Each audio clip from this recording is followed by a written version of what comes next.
What's up, fight fans, and welcome back to the Vegas Odds Recap Show. I'm your host, Garrett Kerman. With me, as always, is my man, Joe Danger himself, Jesse Hobson. How's it going, my man?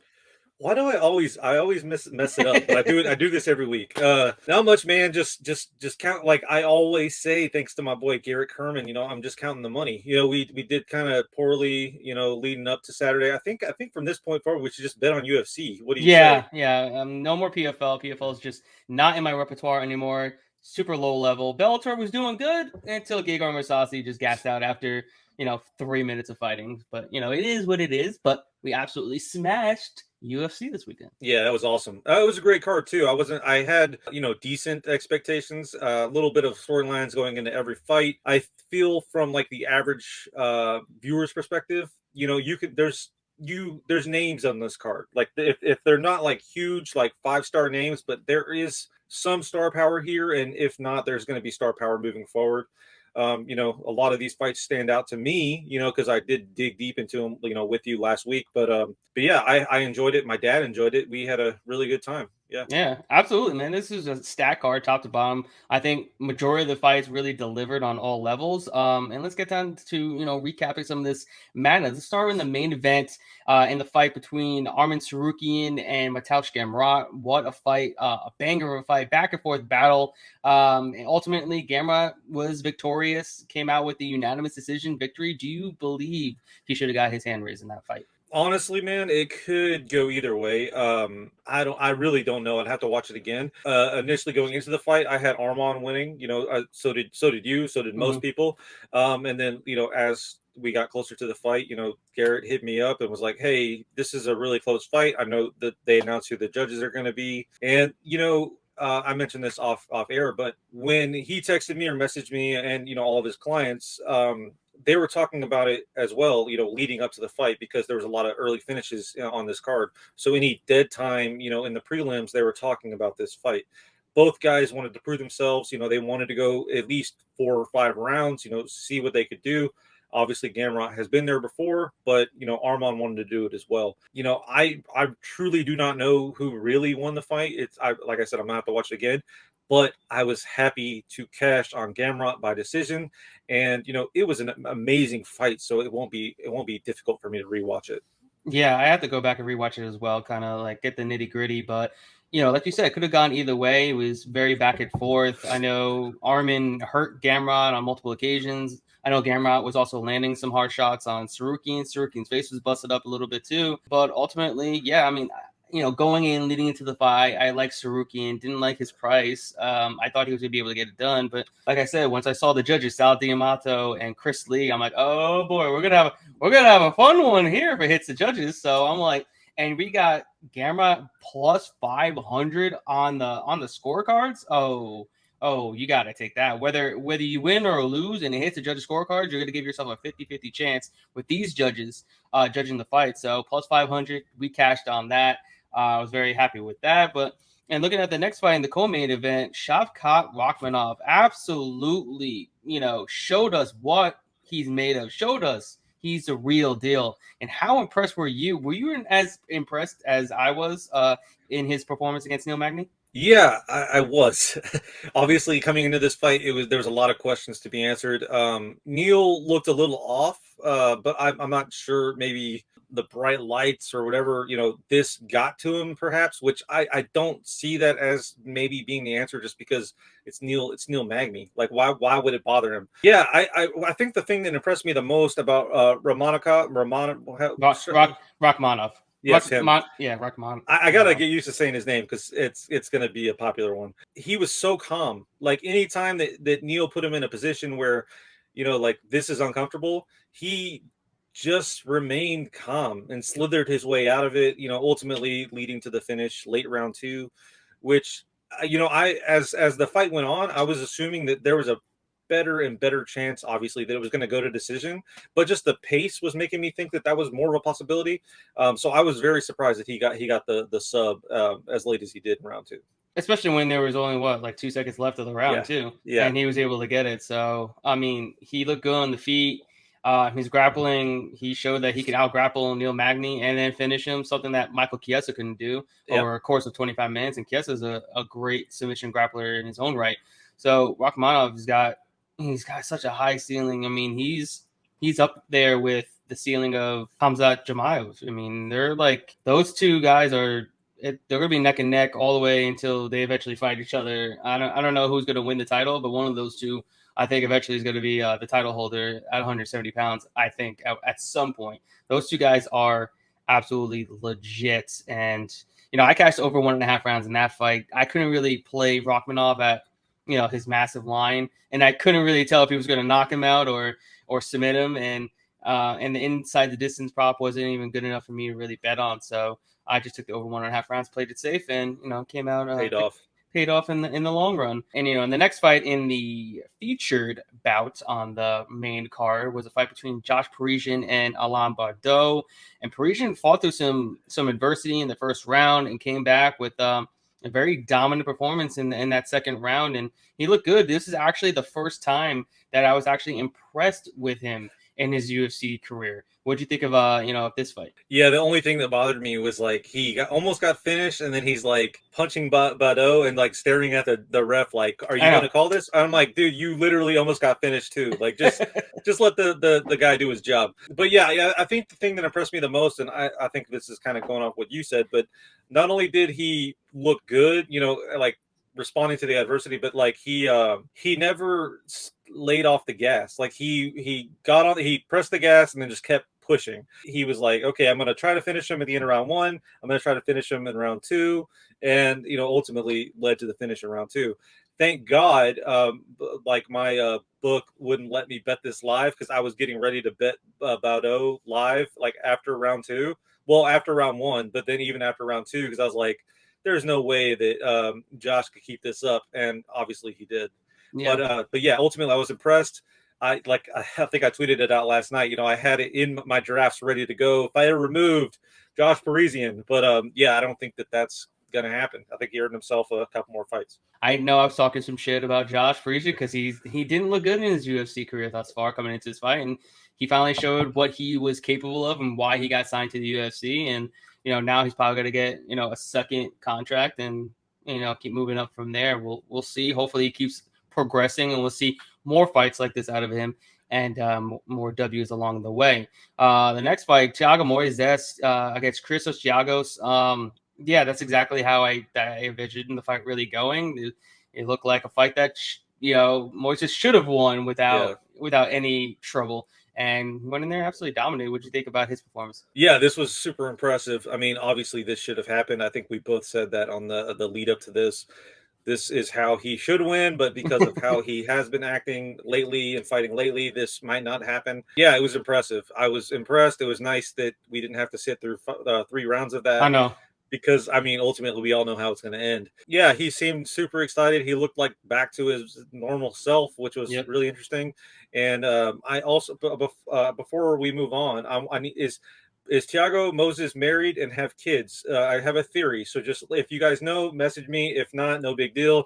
Yeah, just curious. Okay, so moving on. Yeah, what do you think about the fight? He did what I thought he would do. I knew he had he had the advantage obviously in the grappling because he's a jiu-jitsu world champion, and he actually finally fought the way that he should be fighting. He was coming forward versus letting his opponent dictate the pace and put the pressure on him like he did against Joel Alvarez. It was like an anomaly because normally he doesn't fight like that, and he finally got back to his roots, came forward, put the pace, put the pressure on Giagos, eventually going in for the takedown, getting his back, and then sticking in the rear naked choke like it was nobody's business. I mean, It was pretty damn easy, and I kind of figured it was going to be that easy. So, and it was an nice little bounce back spot for him, and to get back into the win column because I am a kind of a fan of his because I feel like he's a really good fighter. I do think he should be in the top 15 as well, and I think maybe like on 1 or 2 more fights, he'll probably get back in there. It was super impressive. I love the way that he kind of tricked him into getting his neck. And that's a world champion jiu-jitsu. Yeah. Like you get I got you this way. Oh no, I got you this way now. Yeah, it was cool though because he did it both at the same time. And then the other thing that I think, and you kind of touched on it, but he just looked less timid. Like he was moving forward, like we know him to do. Right. And I think obviously it paid off.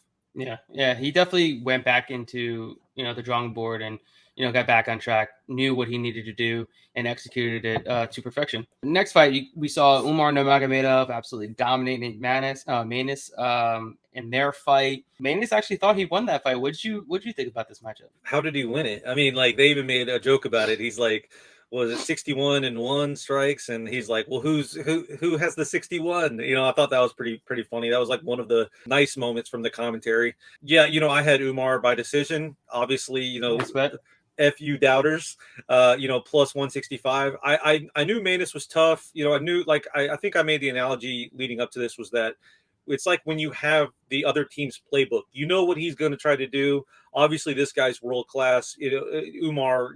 We all know the last name, but yeah, I knew that Manus was tough. But did he win the fight? No. Like he was controlled like the entire time. I know that we're scoring damage now, but I mean, he didn't damage him either. Like it was pretty cut and dry. Obviously, from what I saw anyway.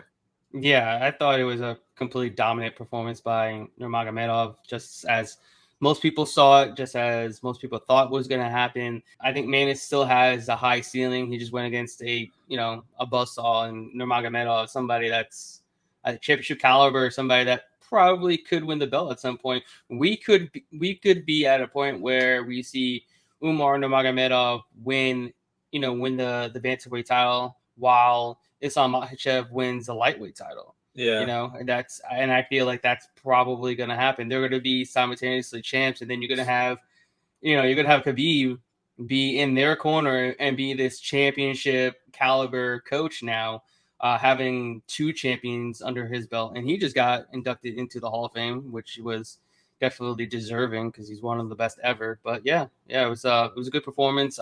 He's 3-0 in the UFC. Probably should be going to be ranked soon. If not, who knows if he's going to be ranked after this one. But he'll probably be fighting someone in the top 15, top 10 after this fight as well.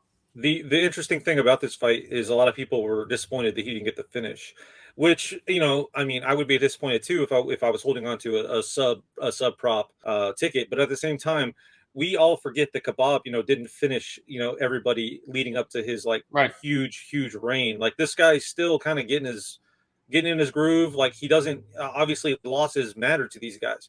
So if they can control the fight, get the decision win, it's still a win ultimately. And Manus is not a slouch. Like he's a proven guy. Like he knows what he's doing, and that's a testament to why he didn't get subbed. The one thing I do want to point out is that like push kick to the face of Manus's, that was when Umar kicked him in the face. That was a thing of beauty. Like, and I was not expecting that. Obviously, Manus was not as well. But yeah, I enjoyed the fight. It was probably one of the sleepers of the card as far as like this is kind of a boring fight. But if you had money on it, it kind of made it a little more interesting at least.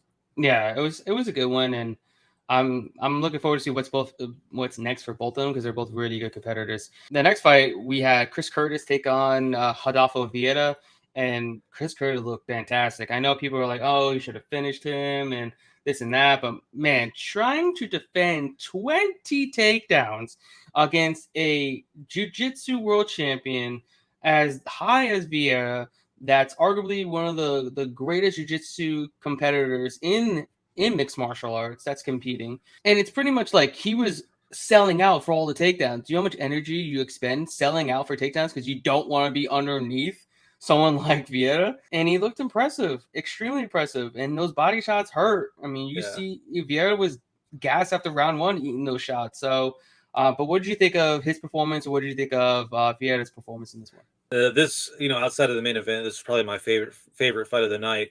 Entertaining from start to finish. Like Vieira had his moments. Obviously I was pulling for Curtis just because I really enjoy him. Like he's a good guy. He's cool. Like he's like calm, collected. Like he's very good on the mic. He's everything you want in a fighter, and it kind of just disappoints me that much more that Dana didn't sign him so much earlier. Like he had so many opportunities to sign him. You don't sign him, after his first showing on Tuesday night. Then you bring him back and he performs again, and you still don't sign him. I wonder what Dana thought he was missing, because this was an amazing fight. Like 2 guys, 2 different styles. Like it just was. though, and those body shots, man, they were a thing of beauty. I always mention that I watch a lot of fights with my dad, and my dad's always like, he's kind of new to this, but like he'll be like, why doesn't he punch him in the stomach or like punch him in the ribs? And like, so when someone does that, it just like it makes it that much more entertaining for my household, just because it's like it's open. Obviously, those paid off. Like, you know, Curtis really did want to finish him. He mentioned it in the post fight interview, and he was watching the lines, which I thought was kind of an interesting call out to the bookies. But yeah, you know, if you were holding that Curtis by decision prop, you know, you got a nice little payday. But yeah, I'm excited to see where he goes. I love every fight this guy, you know, is a part of. And again, you couldn't ask for a better guy, you know, in your stable of fighters. Yeah. I mean, I thought it was a flawless performance because he did exactly what he needed to do, defend every single takedown attempt, and just beat him up on the feet. I mean, don't get me wrong, Vieira looked good on the feet. He looked much improved, especially after the Dustin Salsas fight, where I think he was lackluster on the feet, and especially since the Hernandez fight where he had absolutely no striking. So he's come a long way, and he's looked a lot better. He's definitely someone I would like to take next time if he's an underdog, but against a guy that's not got 4 times the amount of experience, you know. And I knew Chris Curtis was completely underestimated in this fight, given the line of -125, -130. That's absolutely absurd. But then again, he's always underappreciated and, you know, underrated in terms of the betting lines, as we saw the 2 fights prior, as he was 2 huge underdogs. So we'll see what's next for him. I heard Buckley's been calling him out. I'm not sure if that's a fight that Curtis is going to take. We will see, but I think that'd be a good fight. I'd like that one. What did you think of the corner work by Curtis's team? Did you see any of that after round 1? I did not get to see any. I didn't because like on ESPN Plus they don't show any. Or ESPN didn't. At least I didn't hear any corner work. Maybe I wasn't paying attention. Yeah, I mean it's all good. So after round 1, his coach was like, "Hey, he's not your friend. You know, get his number after." Like, and yeah, I really thought that was fantastic. I think they even mentioned it on the broadcast. But that's where I heard that. Yeah, dude, Eric Nixick he's a great coach. That was fantastic because it totally, like, he wasn't wrong. Like, Curtis was kind of taking it easy, you know, going in especially in the first couple minutes of round 1. Once he kind of lit that fire, it just seemed like we had a different fighter in round 2 and 3. Yeah, he came in and he pushed the pace and really put the pressure on him in rounds 2 and 3, and he dominated those 2 rounds, and you know, it was all him after that. As far as the rest of these fights go, I'm gonna pick a couple fights that really stood out to me, like the Carlos Ulberg and Tafon Chukwi fight. Carlos Ulberg looked fantastic. He looked exactly how I expected him to look. I feel bad for Tafon because I'm a huge fan of his, but man, knocked out your boy with a jab, bro. I know, two knockouts in the last 3 months. I said this time and time again, they should have never taken this fight. It's their fault for telling him, yes, you should take this fight. Same with his management team, Sucker Punch. I have no idea what they're doing, this man, but they're just letting him going in there to die. I mean, this is just bad matchmaking, just bad all around. It was not the fight for him to take, and you know, it sucks to see him go out this way. He might even get cut, to be honest with you. I don't want him to. I don't think he should because he's very exciting, but it could happen. And you know, what do you think of this one? Yeah, as soon as I saw them during the walkouts, like, I put more money on Ulberg. Like, he was like plus 110 or 115, and I was like, man, just the range on this kid, it looked different than it did in prior fights. Like, something about him next to Tafon, and I was like, yeah, I'm gonna go ahead and double up. And obviously it paid off pretty quickly. I was hoping that it would maybe go 1 round just so I could put more money down, but you know, I'm happy with what I got. It, like you said, it does suck that it happened the way that it did. Something about this matchmaking, man. I'm just not. I'm telling you, it's his corner team, his management team, not really giving him the right matchups. Like these, that's not the right matchup to take. Well, and he beat Jamie Pickett and then he beat Mike Rodriguez, but those were both decisions. And like, it just seems like something changed after that Jamie Pickett fight. It's just odd. Like, they just need to slow down, regroup, and move forward. Like, or he does. I know he's good. He's going to get back in there and get better. I just wish he would get out of Team Lloyd Irvin, find himself a better opportunity elsewhere, because I don't think he's going to grow there. And same with Sadiq Yusuf. I don't think he's going to grow there either. Both of them need to get out of there, get out of that situation, and find a better team, because if not, their UFC careers and MMA careers are just going to go through the shitter. It is what it is. An interesting storyline here too is, like, I noticed a lot of people were picking Tafon, and those were the same people that were like, he's back too soon. Maybe, I mean, obviously there are issues, behind the scenes, but maybe he just needed more time to recover. I'm not entirely sure, what the pieces are that aren't connecting, but I mean, obviously he has fans. He has a style the fans like. He's a good guy, but obviously you and I know that, but it's just kind of something is amiss.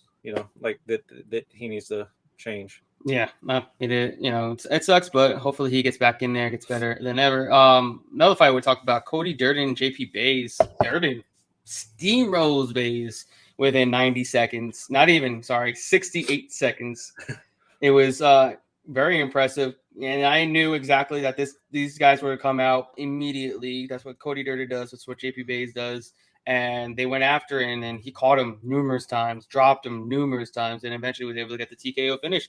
And probably is going to extend his UFC career. I'm kind of glad to see that. Yeah, me too. I got, I talked about it in the lead-up show.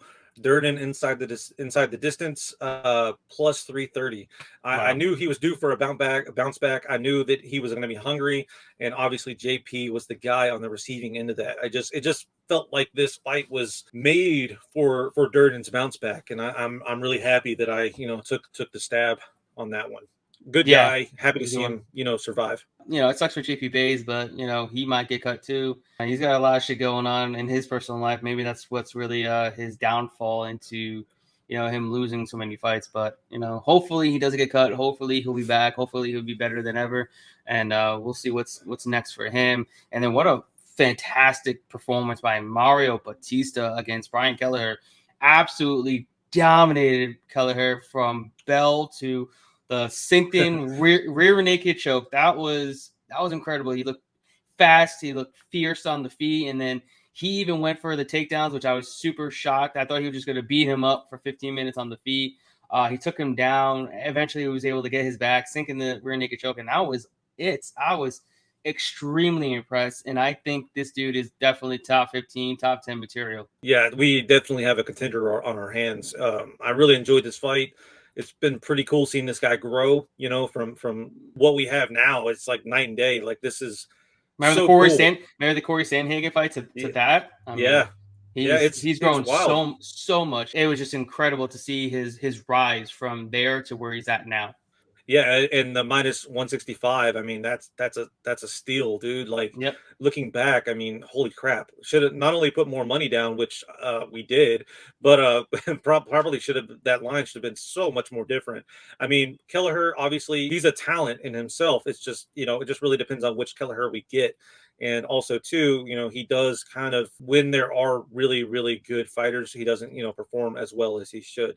Amazing fight. Batista looked phenomenal. Happy to have cashed on that. Absolutely. I'm glad we cashed there. I'm glad we cashed all throughout the night. I just wanted to get your thoughts on the split decision between Vanessa Demopoulos and Jinyu Fry to start the night. Woo-wee. From right then on, I already knew the judges were going to be on something all night. Who'd you think won that fight?